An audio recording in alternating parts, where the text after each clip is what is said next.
we embrace the impact that we can have, and guiding the evolution of this community is up to us. And that's really what the Change in Columbia speaker series is all about. Once again, my name is Danica Rines. I'm the communications manager with Columbia Association. And we are just so thankful again that you all took the time to be here today, and hope that you know by just being here, you are engaging, you are making an impact, and you should feel very proud of that. You all have a lot going on, I'm sure, and time is valuable. And so we just, again, are so grateful that you took the time to be with us. Quickly want to thank our partners in the back, Luminous and the Office of Human Rights and Equity, for being here today. These are valued. Yeah. These are incredible partners in the space, and we are just so thankful to have them, particularly for this conversation. So thank you guys as well for taking the time. And also a big thank you to the Hickory Ridge Village Association for hosting us today. Yes, I'm loving the applause. Didn't know we'd get this much already. A few housekeeping notes. If you do have children in kids space, you know where that space is. And in case you didn't see the notice, our staff, unfortunately, is not authorized to change diapers. So if that does become an issue, we will try to flag you down and make sure that we take care of that. So if you guys see us hustling and bustling in the crowd, that's probably why. I'm sorry for the interruption in advance, but again, just want to make sure that we're level setting on that. I mentioned this, I think most everybody was in the room, but we do have written Q&A. This is our way of really being a little more inclusive and equitable in this space today. We recognize that handing out a microphone sometimes welcomes the same people who are very comfortable taking a microphone. And so we found that writing down our questions invites new people to the conversation. And so we have little slips of paper. All you have to do, if something pops in your head, just raise your hand. One of our team members will get you a slip and a pen, and you can write down your question and then probably just pass it to the end to a neighbor. We'll collect those. And what we do is try to pull them together, curate them, see if there's any common themes we can pull together and things like that to hand over to our moderator.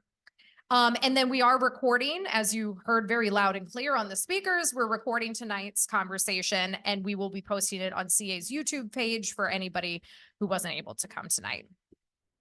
So, you know, a lot of you may know that Columbia was built and created to be a diverse and inclusive community. It was baked into how this community was built.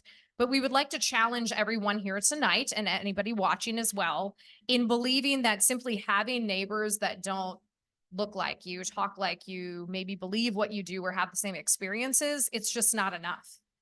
It's about cultivating a sense of belonging, embracing the positive impact that everyone can have in this community. So these panelists tonight, they're here to share personal experiences as first and second generation immigrants who live and work here in Columbia. And we want to just acknowledge the fact that we know there's a lot of national conversation happening around some associated topics, but tonight is not about taking a stand on any issue. It's really about keeping an open mind and heart to the unique experiences we're all bringing to the table. So we hope that you join us in that space as well. And without further ado, I want to hand it over to our wonderful moderator, Miss Sandy Koss.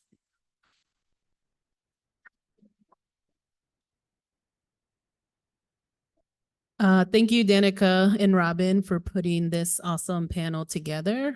Before we get started, I just want to introduce myself. My name is Sandy Koss, and I had the pleasure of working in Columbia for 6.5 years. And I return now as a friend of the community and in a topic that's very important to me personally. I'm a proud daughter of a Peruvian immigrant who showed up in Maryland in the 80s. And I've had the pleasure of working with diverse immigrant students through my previous work. And so really thankful for you all being here to be part of the conversation.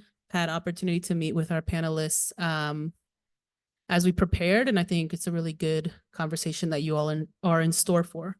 But before we hear from our incredible panel, I wanted to take some time to contextualize our discussion with some facts. So a couple of facts. According to the latest census data, 1 of every 5 people living in Columbia is foreign born.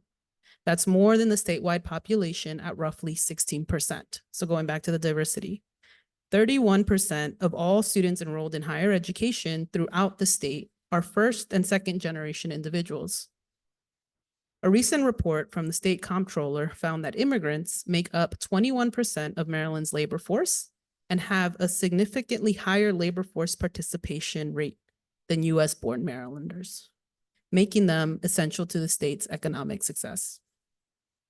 Census data also reveals that if it were not for international migration, Maryland would have lost population for a third straight year in 2023. Immigration flipped population loss to population growth for Maryland last year. And I share this to demonstrate that foreign-born population is growing in our community and continues to make an impact. That's the reality, and there are facts to back that up, that there are benefits to embracing and supporting immigrants in our community.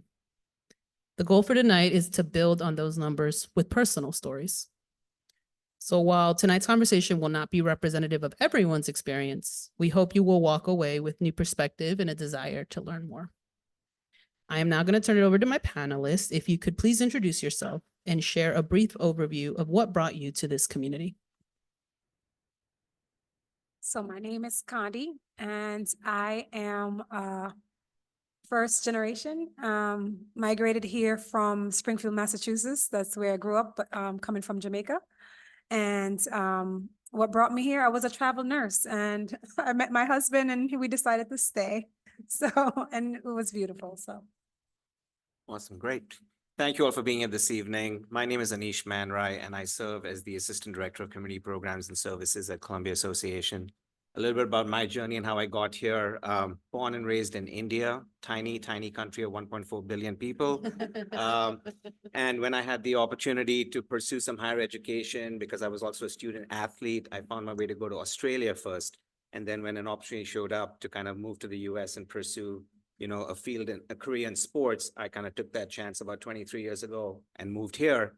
Moved around a little bit, started off in New York City, moved to Lincoln, Nebraska for a bit. Then actually went to Chicago for 11 years. And then about 11 years ago, my wife and I found this great city of Columbia. As we learned more about it, we were like, that seems like a place we can really see ourselves for the future. And we made the move and we came here. So that's a little bit about how I got here.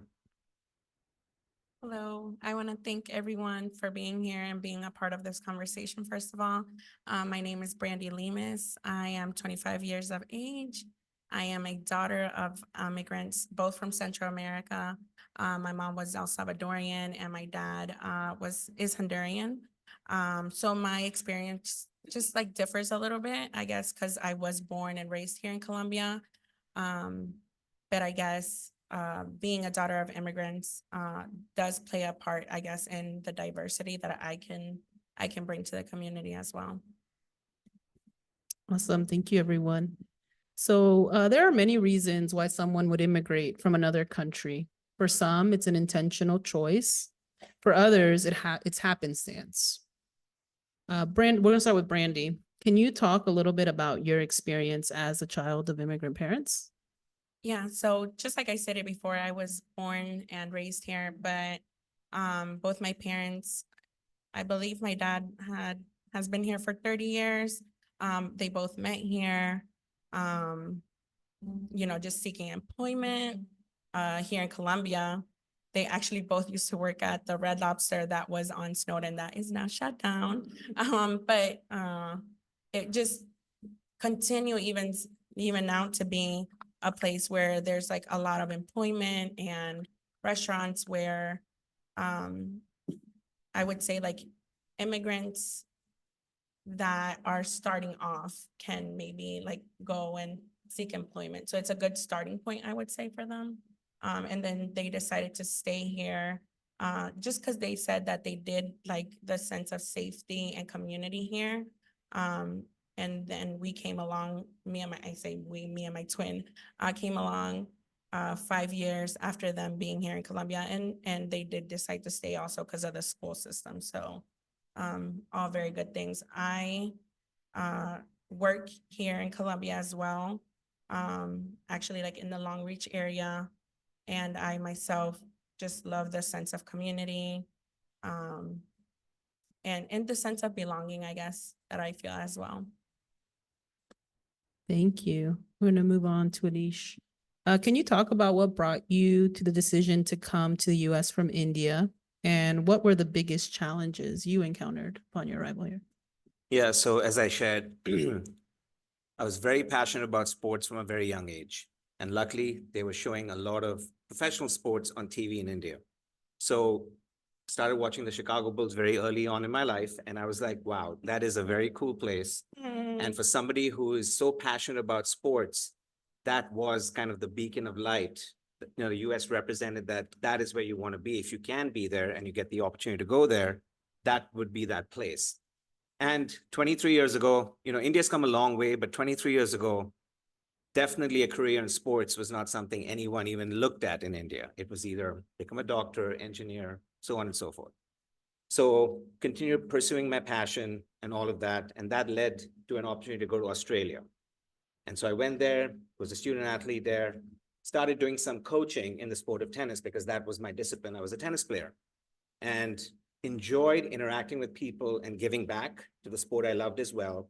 And that kind of led to an opportunity to kind of come to the US in 2001 in the summer to run a tennis program in the outskirts of New York.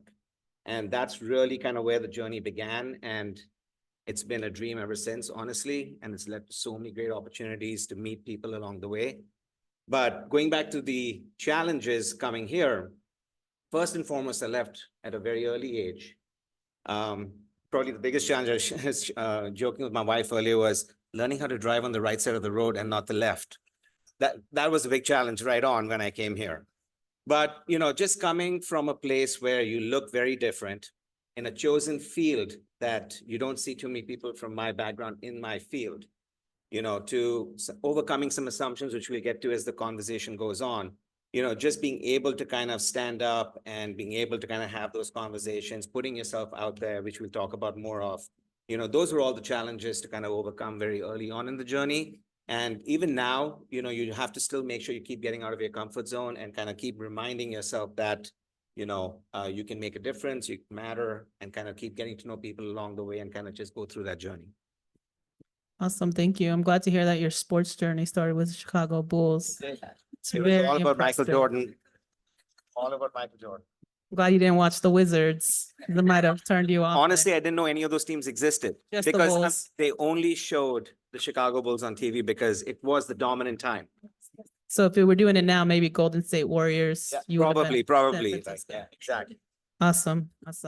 So Kondi, you mentioned that you come via Springfield, Massachusetts, originally from Jamaica. You also mentioned that you were a traveling nurse. So I assume you got to see a lot of the country or international. What brought you here specifically? So it wasn't by choice, as I love Jamaica, still do. But I was young and my dad had migrated here first. And he was like, you know, this is it. America is like the place to be. The place to be. And when I came here, I originally landed in New York, right? JFK was our hub from Jamaica. And I looked around and I was just like, man, it's not what I saw on TV. I was 10 years old and I was just like, and then I reached to Massachusetts. It was August and quickly September came and it was like freezing cold. I was like, this is not what I signed up for. I want to go back home. But over time, obviously, I think, you know, he came here for the opportunity as well. And to be able to afford his kids, I think his big thing was like, you know, if at all anything, get your education. And if Jamaica is still a thing for you, then you can do that. But like you said, traveling as a nurse, I've been a lot of places, but coming to Maryland as one of my stop, I was just like, I was supposed to go to York, Pennsylvania. Oh. I went there for an interview and I came here for another interview and I was just like, I took the job in York and I called them back and I was just like, I think I'm gonna stay here in Maryland. And of course, Columbia was the heartfelt place to be. Everyone is just like, you know, like Brandy said, raving about the school system. I had no children yet. I didn't even meet my husband. But it felt like home. It felt like Jamaica, honestly, like a sense of community, like Anish keeps saying. Like you just feel like you belong. Challenges are there, was there, still is, but you still feel the sense of community. And where I landed was perfect because I had the best community of Bryant Woods. So if I can just piggyback, going back to again, just community and Columbia and what makes Columbia so special. And I talk about this with a lot of pride and I share this, my dad and mom are also here this evening, and my dad was in the military in India. And we were born and raised in Mumbai, formerly Bombay, now Mumbai. But when you lived on a military base, if we have got some familiarity with military bases or military communities, very tightly knit community, lots of sense of belonging, everybody standing up and trying to support one another to the best of their ability, lots of programs, services, amenities to kind of enrich quality of life. And having spent, the last 20, even before I got here, but basically 13, 14 years before I got to Columbia, all great cities I had a chance to spend time in. But when I came to Columbia with my wife, there was just something that clicked about being in this community because it was the closest thing to reminding me of my childhood and that quality of life that we had living in those kinds of communities, which kind of sealed the deal. So just again, that's how special this place is.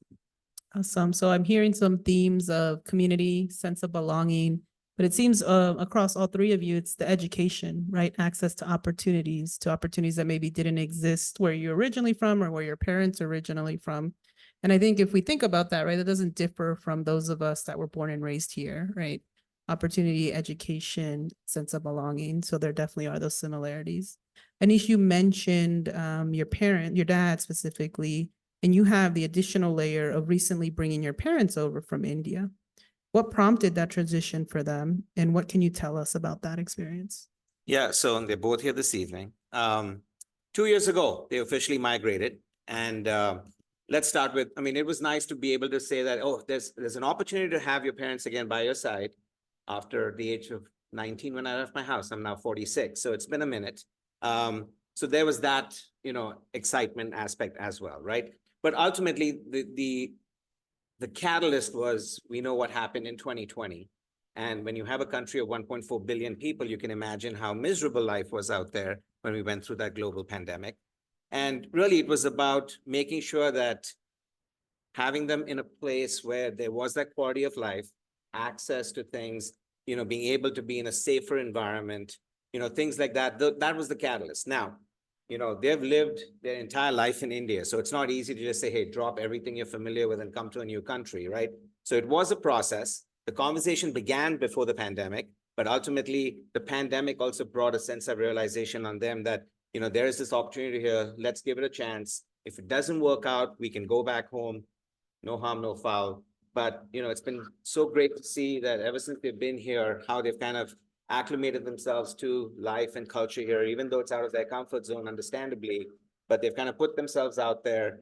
And it's been rewarding. Of course, there are challenges that you deal with on a day-to-day basis, but overall, it's been a very rewarding experience, I'm sure. And, if you'll talk to them offline afterwards, they'll tell you just, the differences in the culture, also how they've kind of gone to know a lot of people and how they've been made to feel welcome out here, all those different things. So that was really the driving force to bringing them here, was trying to enhance quality of life. Awesome. Thank you. It's interesting you say that because I have a similar conversation with my parents. They've been here for trying to do the math in my head, over 35 years in this country. And we always have this conversation of like, when they retire, they're going to go back to Peru. And kind of similar to what you're saying, I'm like, are you really though? Because like you've gotten used to your life here and things that we have here. And, Peru is different. I think there's a lot of appeal and it's very exciting to go back to where you're from. But when you've been gone from somewhere for so long, does it feel like home still, after so much time? So thank you for sharing. Talking about community, people find community in different spaces. Maybe that's at your place of work or school. Maybe it's connected to religion or a hobby. Knowing this, where did you find communities? Is there a person, a space or entity that made you truly feel welcome? Brandy, we'll start with you. I think for me, I guess just being in school, it just kind of started there, my teachers, especially Erica Chavarria, which I'm not sure if many of you, yes, I see some hands raised, yes. She was a former Spanish teacher of mine, and she really just inspired me to embrace who I was as a person and be proud of that, but also to know that, to expand my horizons in a way, like there's more out there, to not put limits to myself. And also she just inspired me to like go into education. And I now work with kids in special ed myself, and hoping to one day be a special ed teacher. And then also one day hoping to be part of the teen parenting program actually at Wild Lake that I was a part of myself. Cassandra Anderson, she's a like coordinator for it now. And she was just a big help to me. I don't think I would be able to do the things that I do if it weren't for them. You know, church is a big thing in my family as well. So, you know, my parents' church is here in Columbia, my church is here in Columbia. So those three things were very important in creating that sense of community for me. Awesome. Thank you so much for sharing, Brandy. And I think it's very important to note, right, that finding pride in where you come from. So sometimes when we immigrate, there's a lot of pressure to assimilate, to adopt the culture that you're a part of. And that's enticing. And especially when you grow up here, you do feel part of that. But I think also growing up with immigrant parents, I like to tell people it's like our magic power, right? Like the culture we come from, the food we eat, the values that are instilled in us, because you know, our families still come from certain places. And so I always tell people, I'm like, yeah, I'm American, but I'm really Peruvian, right? Because all the food that we eat and the values and the real importance of community in my family that I was taught, I think is very important. So Anish, I'm going to move on to you. So maybe for you, it may not be a person, but is there a turning point where you felt a sense of belonging here in America? Yeah, so as I said, I was very young, even though I felt I had the ability to get out there and kind of meet people and everything. But when you're kind of by yourself, you know, it can be very challenging. So as I said, my second stop in the US was this tiny college town of Lincoln, Nebraska, home of the Huskers. I still remember that vividly. I was there only for about 11 months, so short stint, but it was very impactful in my life because, you know, as a young tennis pro coming into one of only two clubs in the city, so it was that small. It was two clubs. You either taught here or you taught there. You know, the folks that I was exposed to and how they kind of took me in kind of as this young kid almost coming in from a different country and kind of took me under their wing. There was a local family, a club family. I used to coach the kids, but you know, as they got to know me a little bit more and realized that I'm completely, you know, it's all new to me, kind of what I'm dealing with on a day-to-day basis. The way they kind of made me feel welcome, you know, they kind of included me in their holiday celebrations and brought me into their house. They took me to Husker games to help me understand what American football, you know, it is called football, even though we don't kick the ball much, all about, you know. So that was really where I felt like, you know what, I can do this, you know, even though I'm by myself, I'm only 20 now, you know, I can do this because people are warm, people are welcoming. Now, again, everyone is not exactly the same, but there are these unique moments, you know, that everybody made me feel so special and said, let's kind of talk to you and kind of help you learn kind of where you're at and what are the things that are going on here. And so you kind of understand kind of the lay of the land a little bit. So that kind of made me feel welcome. Awesome. Thank you. And Kondi, you mentioned that you had a job in York and you're like, I'm going to pass because I think Maryland is where I need to be. Was there a place, a person, or a specific time when you felt that sense of belonging here, and what attracted you to this area specifically? So I had a friend that lived here, but I wasn't at. It was a church, New Psalmist in Baltimore. I went to that church and I felt like this is it. And not only that, when I met my husband, he went to the church and he was like, well, we're not moving. I was on my way to California because I was a travel nurse, and he just You really wanted to leave Maryland, didn't you? But we didn't let you. No, but not only that, even after the church, I bought a house in Bryant Woods community, and there was no children. My husband and I was the youngest to move in. This was the original planned community of Columbia. And the neighbors. If I learned anything here in Columbia, is that good neighbors, good people. And when I'm telling you what the vision was for Columbia is Bryant Woods in terms of diversity in people, ages. They love so much. I have one lady right now, Miss Pat Setliff, and I have to call her out and tell her that I am a good person. I am a good neighbor because of her and how she taught me how to love community, how to love villages, because without it, you're nothing. Wow, that's wonderful. And I think what you're touching on there is that inclusion piece. So not just being okay that we're diverse, right? Right. That we, one of the most diverse cities and counties in the state, but that we're doing that welcoming piece, that being a sense of part of community and going beyond the bare minimum is what I'm hearing. Exactly. That's awesome. That's awesome. And I think just kind of going back to what folks have shared, sometimes it's a person or it's a moment.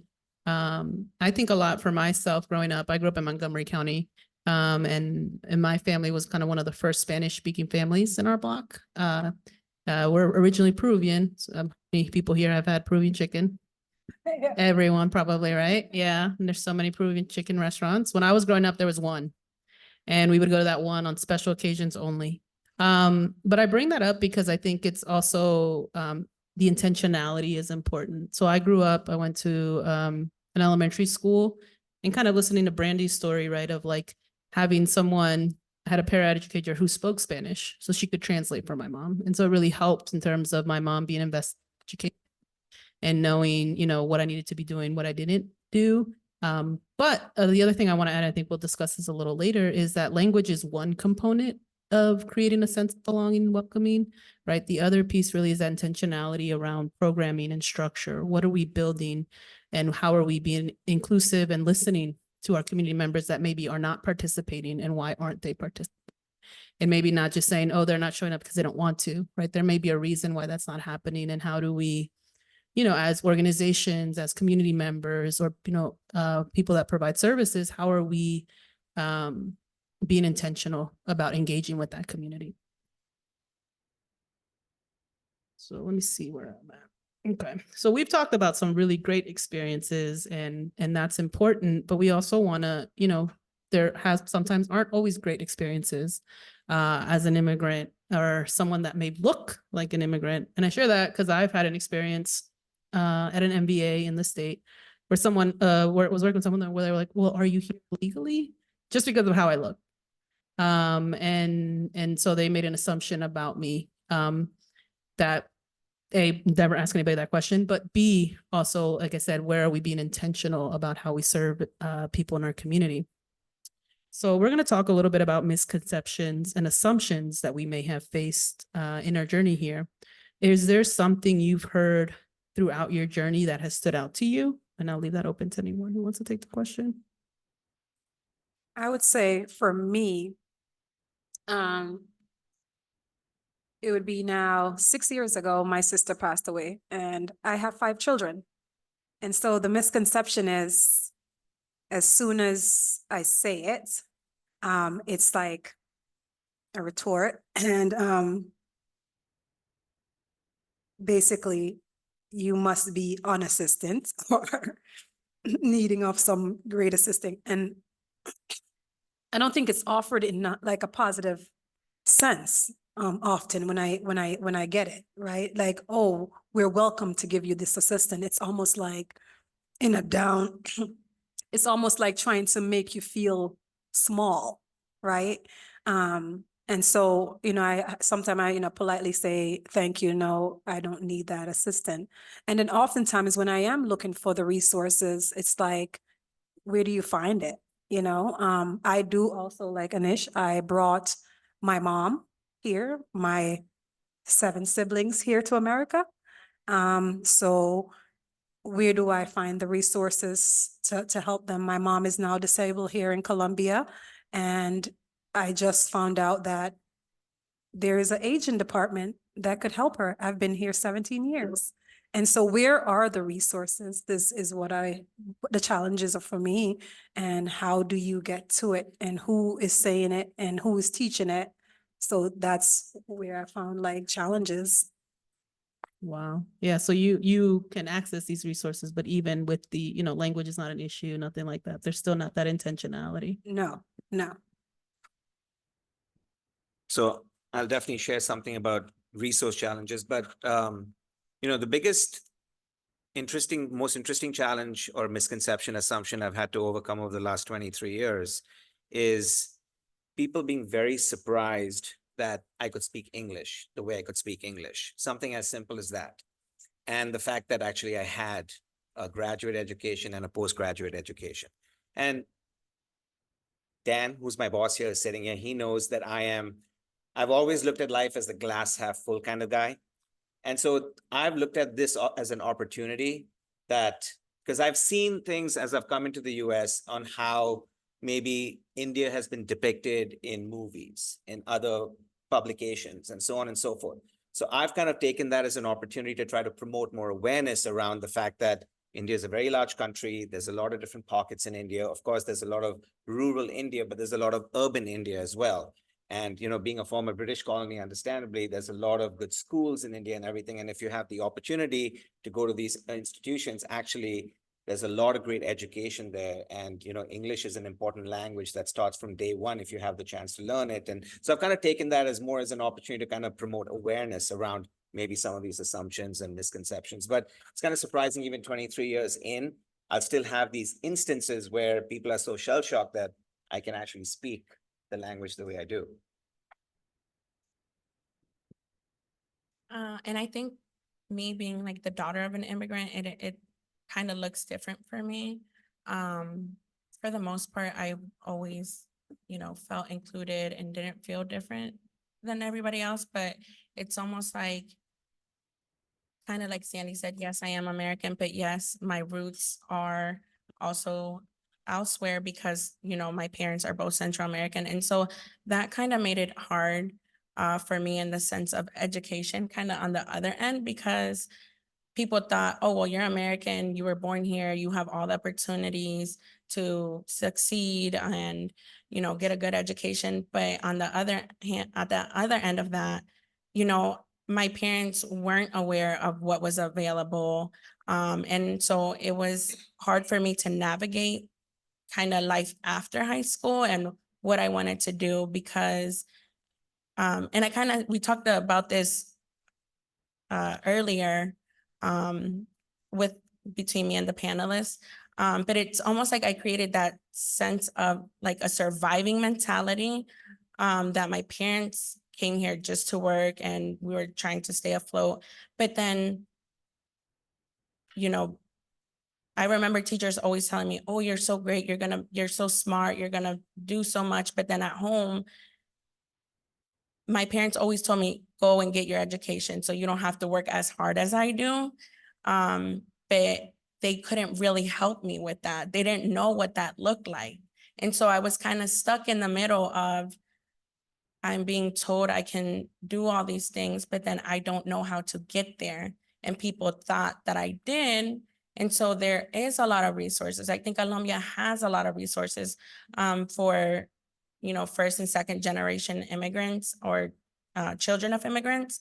It's the outreach part that I think we kind of struggle with. Who are you talking to? Who are these services being offered to? How is the information getting out there? Because it hasn't been until maybe 2 or 3 years that I've come to find out, oh, there are these resources that can be offered to you to kind of help you with that. So I'm hearing a lot about like, who are we actually talking to and engaging about the services and opportunities that exist here in Colombia, because there is a lot. And I think, having done work in Colombia, I think sometimes that is the disconnect. Like, how are we making sure that people are aware? I remember just even the couple calls that we had, Brandy was like, I didn't even know this existed. I didn't know that, as we were all talking about our experiences and what organizations we work for. And I think that's always the link, right? Like, how do we get this in the face of the people? It exists, we have it, it's been resourced, we want to help these, different community members, and how are we you know, being in about getting them in the right. Can y'all hear? Okay, we're good.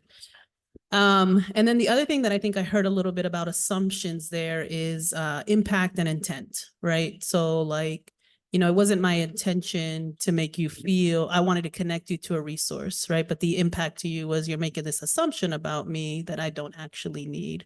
Or with language, right? Like you're making this assumption of me, but it's impacting me this way because I can do these things. So I think that sometimes we are, but we need to really think about how the impact is on the person that we're sharing this information with, or we're making assumptions about them. Because we don't want to, you know, create this connection. We want to create connection. So I'm gonna move on. The next question, is there anything you think that people hear? Oh, okay. Time out. I'm gonna rewire.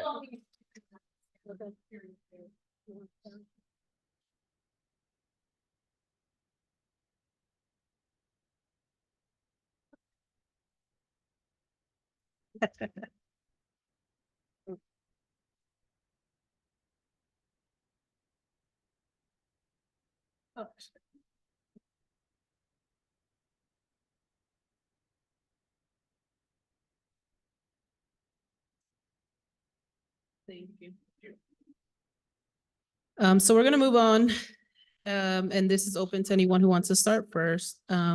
Is there anything you think people here tonight would be surprised to know about you in your experience?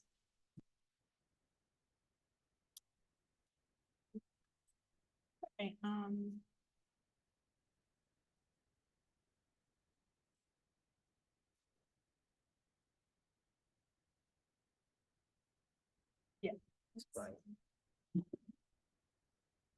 You want to I'll go, start. Kondi? Okay. I think this will surprise people that I was able, which is, I'm not gonna lie, it was a win. I am a business owner and I have a home-based medical clinic. That was a surprise, even for me. Because when I put in the paperwork, I was just like automatically, just without a doubt, I'm gonna get shut down. But guess what? I'm gonna shoot my shot and I'm just gonna do it. And I was like, they're not gonna see me, so I'm gonna send in the application. If they don't see me, then more than likely I'll get it. And then they asked for a Zoom call. And I was just like, ah. And when I got on the call and I expressed to them that this is just my passion and I've been a nurse for a long time and I went to school, like, you know, you told me to do all of this. I'm now a nurse practitioner and I want to open this business to serve my community. And the lady, she said, from here, from our Hawthorne Community Center, Village Center, they were like, you're approved, Kondi. And I was floored. And they were like, I think it's a great opportunity for you to bring that to your community. And I was just in shock. I'm not gonna lie. I was just very much in shock. So I think that's very awesome. surprising. And how long have you been in existence for now? How's it going? 4 years. I guess I can say now looking at it, having some challenges, I guess, like knowing what I wanted to do after high school and, you know, just not loving school. It's funny and surprising, kind of like Kondi said, even to me that I did end up in education. But it is amazing that I can kind of now be that bridgeway for some Spanish speaking families that I work with. And just, I ended up loving it. It kind of came by, I kind of came by this job by accident. I'm like, let's just give it a go. Let's see if I like it. I didn't think I was cut out for it, but now I truly love where I am at and the students that I work with. And it's kind of become part of my identity. So it is surprising. That's awesome. I was gonna say, probably the most surprising thing is I was able to marry that incredible girl 18 years ago. And she said yes. And I'm just kidding. No, not kidding, actually. You know, one of the things that I found surprising, but also kind of reinforced the human element of the world that we live in, this community that we live in, and other communities I've lived in is, you know, if you put yourself out there, you know, you look to kind of be vulnerable, you look to kind of get to know people and just focus on the human element, you know, people do extend that hand, open up their arms, you know, but you have to take that chance too, you know, and because it takes two hands to clap, right? So that's one of the things I've learned and I've been very surprised about because there was some reluctance early on, but as I kind of put myself out there on a limb and took that chance, you know, things happened. The magic of human nature took place. So that was very exciting. Awesome, thank you. And I think Brandy, you and I were talking about kind of, you know, you have the language piece, right? You speak Spanish, so you're able to help in that way. But I think also your cultural competency because of your lived experience of understanding, you know, family dynamics and the culture you grew up in and how you can engage your students, but ultimately their families to be aware of the resources and the services that exist for students with special needs. Awesome. So there are several counties across the state that are finding new and intentional ways to connect with and support immigrant population. For instance, in the city of Baltimore, the mayor's office of immigrant affairs was made permanent, which is called MEMA. And it serves to promote community well-being, economic development, and the integration of immigrant communities by identifying needs and opportunities that immigrants bring to Baltimore while developing public-private partnerships to strengthen the development of these communities. Also in Baltimore County, I know there's the Immigrant Outreach Affairs Coordinator through the Office of Community Engagement that serves as a liaison for immigrant communities. They also work with the County Executive's Office to operate with a multicultural lens to support the county's diversifying population. So I'm going to ask my panelists here, is there any initiatives or resources in Howard County and or Columbia that are particularly important? And what are those resources you want to share with the group? And I think some of them are here. And then what opportunities do you see to do more? I guess I can go first for this one. I kind of got a little bit of time to just kind of meet someone that works at Luminous. And I think it's just really great because it's kind of tailored to just like an overall immigrant. Like an immigrant can, I feel like sometimes there's that assumption of, or we have an image of that, what an immigrant can look like, but language is a part of it. Culture is another part of it. And even sometimes it can come down to someone's status here. That can affect, you know, what they need or the resources that they may be able to use. And so I think Luminous is really great because it's kind of tailored to everyone, or like every immigrant, whatever that may look like to that person. And again, I just would say outreach and intentionality is just like a big part, because I never knew that this was, you know, a resource. I could, you know, now spread the word. I'm sure even people in my own family could use this. And so it's really about sharing that information, putting it out there, just so people can use it. Anybody else? Yeah, so I'm going to give a shout out to Luminous too, but full disclosure, I do serve on the board of directors for Luminous. Look what happens when you But- show up. But let me talk a little bit about why I'm acknowledging Luminous as a phenomenal resource in this county and beyond. So I was first exposed to Luminous as a client about 8 years ago when I was a resident, and I was like, okay, you know what? I'm going to make this tough decision today of wanting to actually give up my Indian citizenship and looking to get a U.S. citizenship, because unfortunately, India and the U.S. do not have dual citizenship. So that was a tough call. But as everybody in my inner circle and work knows, I do love to travel. And so one big piece was I don't need a tourist visa anymore if I'm a US citizen. We can just get on a plane and go. So I got to know about, back then, Luminous was known as Fern, which a lot of folks in the community may be more familiar with the former name. So Fern rebranded to Luminous coming out of the pandemic.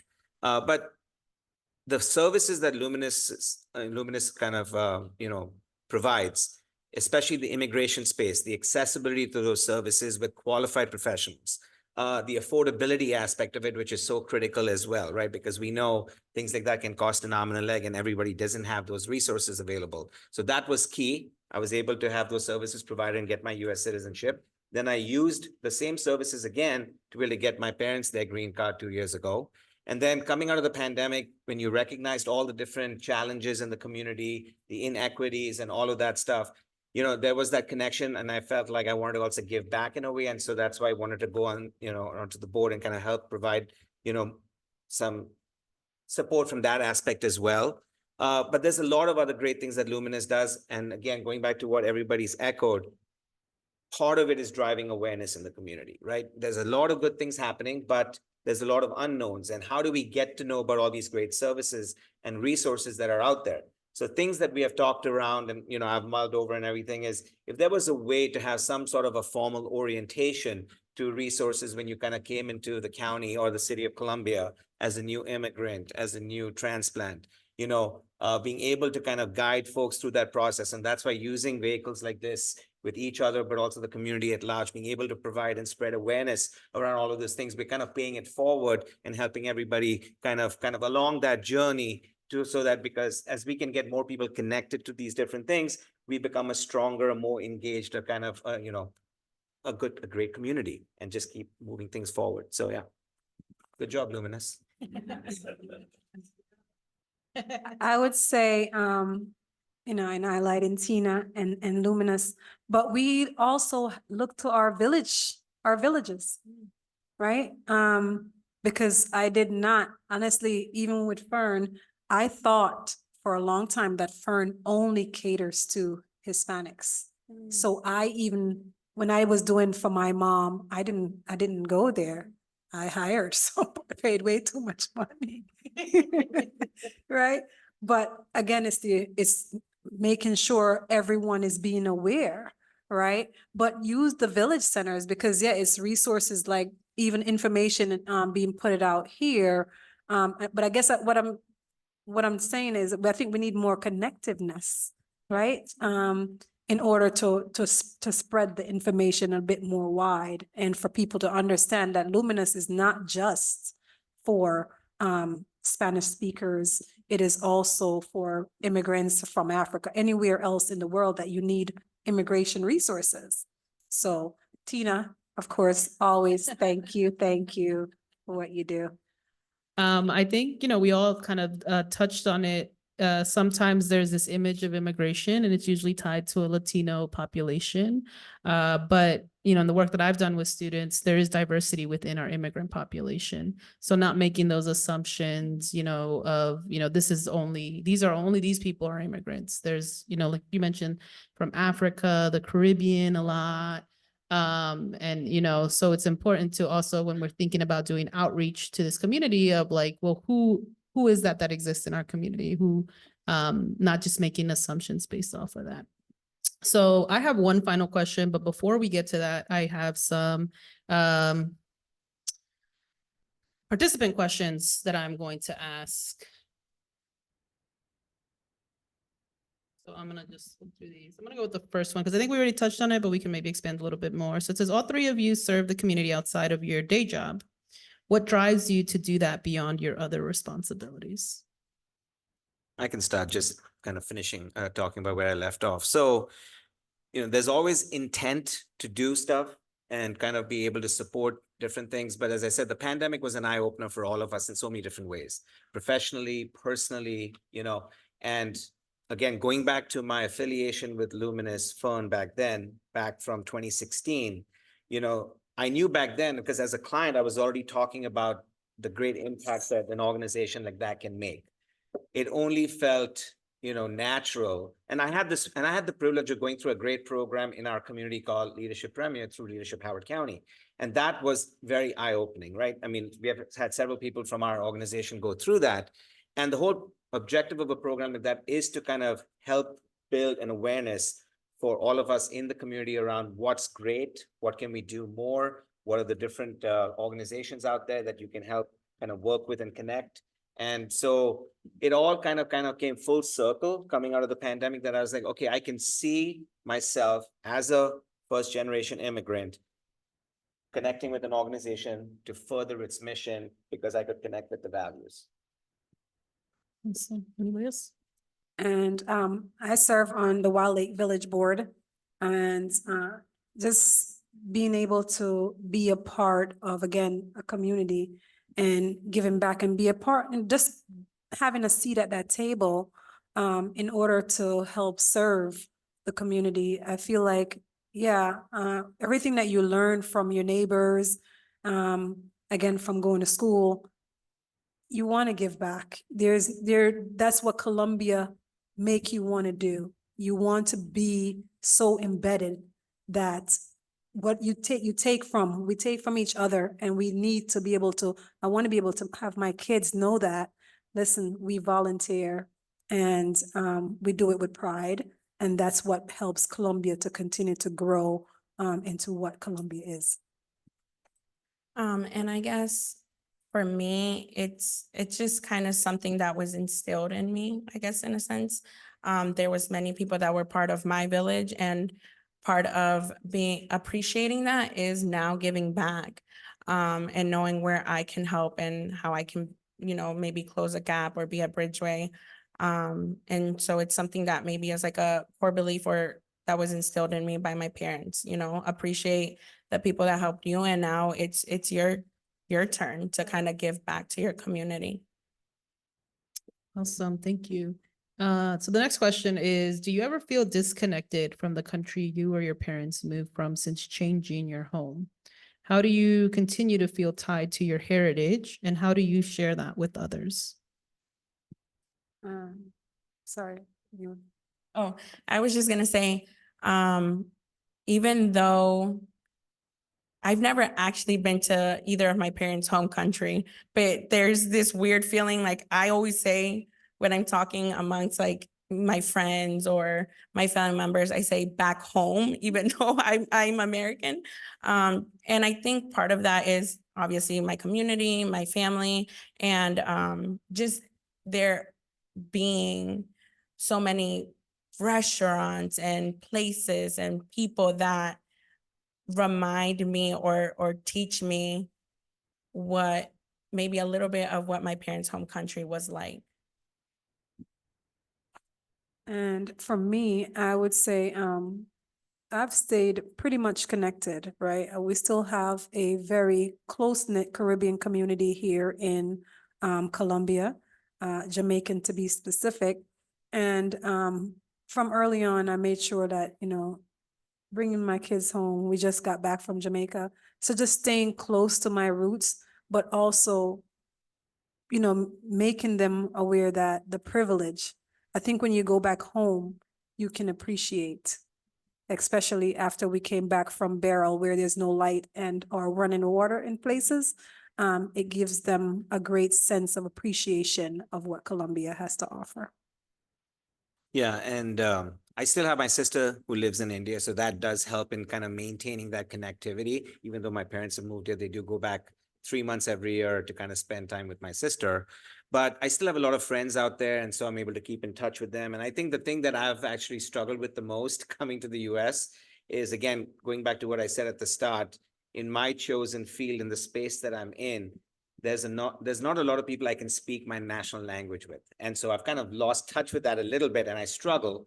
So anytime I'm getting together with my friends, who are in different parts of this country, I kind of challenge them to challenge me to speak in Hindi so that I can kind of have that connectivity, even though it's miserable and they give me a lot of grief and it takes me like about 5 minutes to form sentences. But I try, because that still kind of reminds me of kind of my roots, and it kind of feels great to be able to kind of actually like, hey, I'm making sense in the language I actually spoke for many, many years. But as I said, I've been gone 23 years, didn't get to speak much of Hindi in Australia, definitely was not speaking much Hindi in all the different cities I lived in the US. So, and then going back to what Kondi was saying, there are some organizations that kind of keep us connected here. The Indian Origin Network of Howard County, they do have the Diwali celebrations and all of that, even though it has a different spin to it, which is kind of actually cool. But my wife and I have gone to that, and kind of, so we do what we can within reason to kind of stay connected and keep in touch with kind of what's going on. Yeah. Awesome. So this next question is, can you speak a bit about the tension that might exist within your households? And I actually have a response to this that I'm going to share. So recently I decided to take a break from work to kind of take some rest and be intentional about what's next. And my mom is an immigrant. She's a janitor, has worked hard for over 37 years. So a lot of physical labor. And when I told her that I was going to do that, she looked at me like I was crazy. And she said, "What do you mean you're not going to have a job? What do you mean you're going to take time off? What is it? Like, I don't understand what you're telling me right now." And I think that part of me was like, I feel sad because you do physical labor. I do more mental labor, but you do physical labor and you don't have the privilege to take a break. You don't have the, the income to take a break in the way that I do. And so I think for me, sometimes the tension that exists is I'm really grateful that you gave me this opportunity, but sometimes it breaks my heart that you don't have the same opportunities that I did. But because of the hard work and, your determination, I have those opportunities. So this weird tension of like, I'm thankful, but at the same time, I feel bad because I want to care for my parents and provide and help them in any way that I can. Anyone have a response? I mean, I'll just say that now we've come full circle and we've reconciled. But, my dad, as I said, was in the military. He was a naval aviator. Sports and a career in sports was definitely not anything anyone looked up to back then. So, as I said, it's taken a long time, but, that was initial tension, I would say, growing up and kind of pursuing a line that, everyone felt was not maybe as promising, coming from a place like India.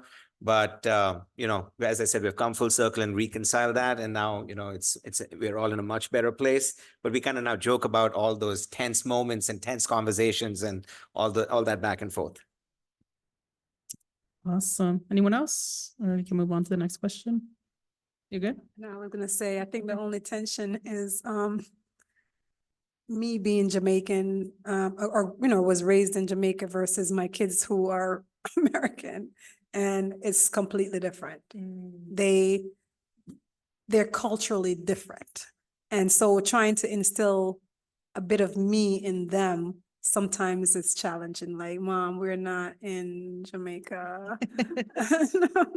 So I think a lot of the time, our attention comes from our cultural, raising children, the cultural difference with them. Kondi, now that you say that, I guess I can kind of share that similar experience because, I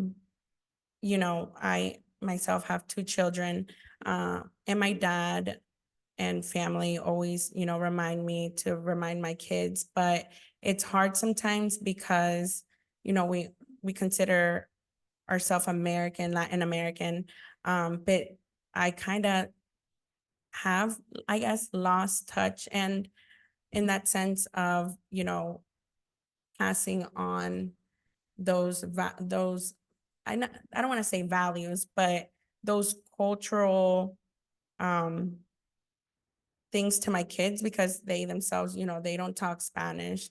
Spanish was my first language. Even though I was born here, Spanish was my first language. I didn't learn English until I ended up going to school. And so I think that's very hard for my parents as well, because, they don't want to lose touch of, who I am and their culture. Awesome. Thank you for sharing. I think I'm going to do one last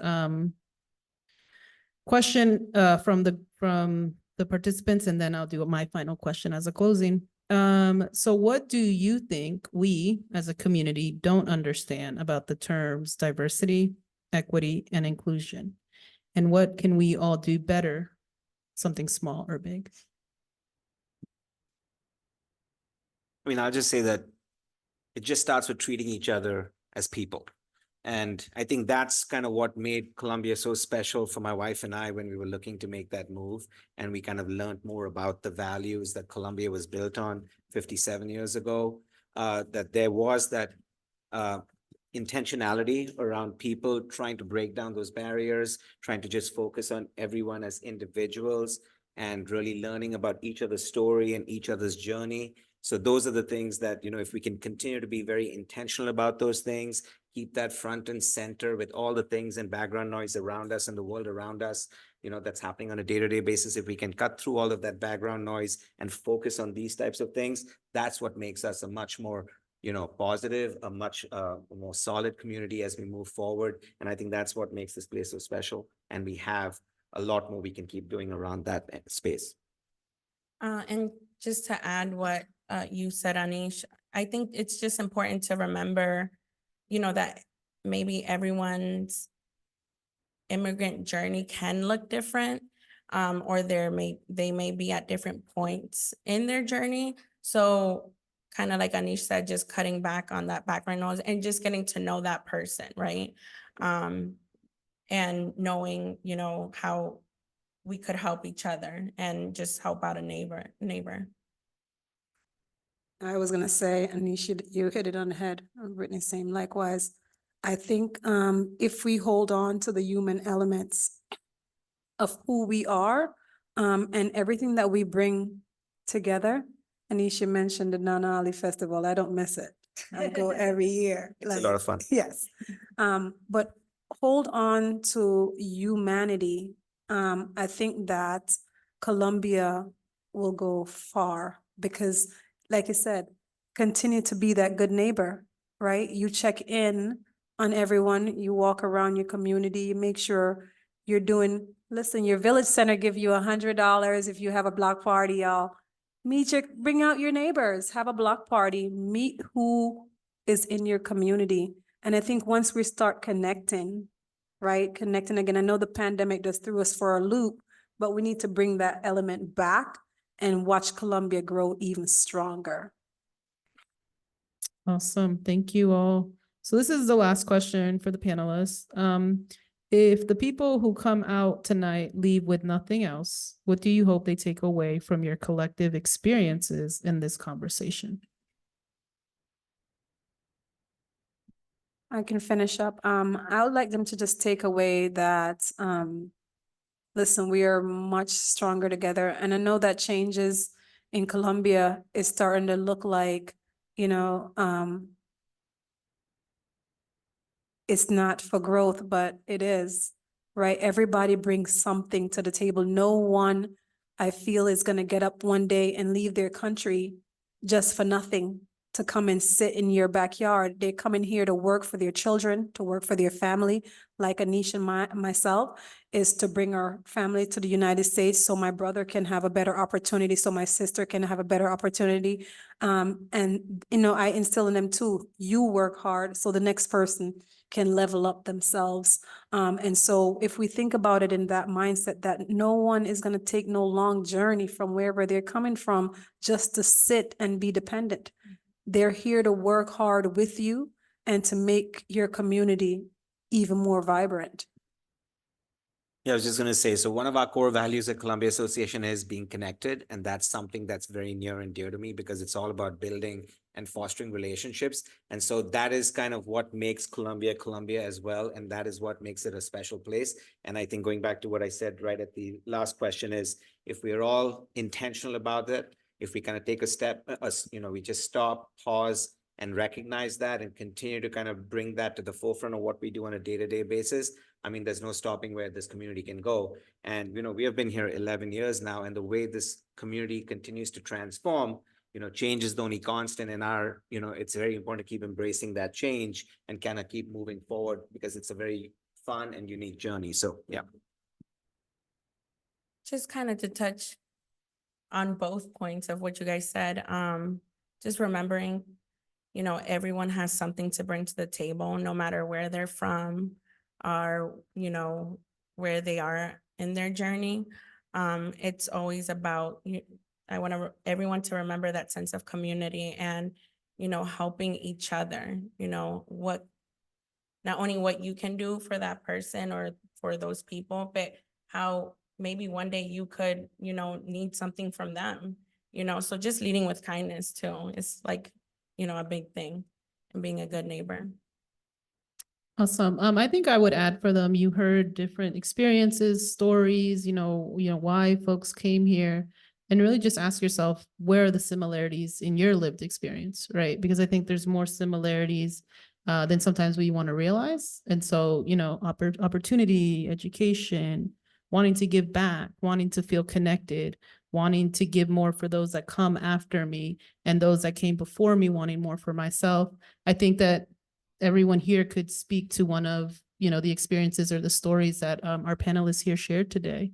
Well, I want to thank you all for sharing your story and being here with us. And I think I'm going to pass this off to Danica. Thank you, everyone.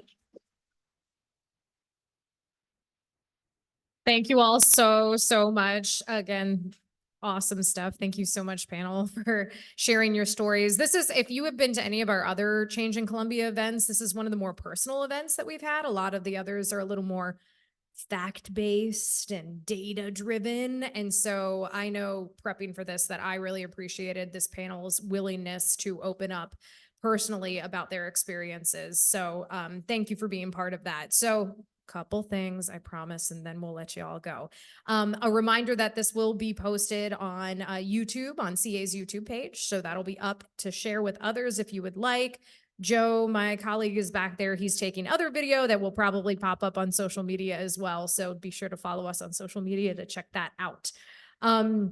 Anybody who registered with, hold on, I can't even read my own thing. It feels like I told everybody, it feels like a Friday already. So we'll hopefully, if anybody registered for this event, we'll send out hopefully a link to that recording when we get back in touch with you. Before you head out tonight, those little slips that look like a little postcard, one side is a bunch of comment section, the other side is feedback. Please, please, please, we genuinely really want your feedback. We've gotten some amazing ideas from folks who came to the past Change in Columbia events about new topics that they want to hear about. We do take this seriously. We want to do better. We want to improve, and we're going to keep doing these. We want to do things and talk about things that you're actually interested in. So please fill one of those out before you leave, and we'll definitely take a look. And then, one more shout out to the Hawthorne Center and the Hickory Ridge Village crew for hosting us tonight. And just to wrap things up, again, just want to stress to all of you, you just took, an hour and a half, 2 hours of your time to be here tonight. And just with that, you were making an impact on this community. So thank you for opening up your mind and your heart and taking the time to be here, because that is making a difference. We hope to see you back. If you have any questions for CA, find us. If you have any questions for our panel, they'll probably stick around a little bit. Please be kind to our hosts here at the Hawthorne Center and maybe don't dawdle too much. Finish out the snacks, head out and enjoy your evening. Thank you so much. Thank you to Robin, Dan.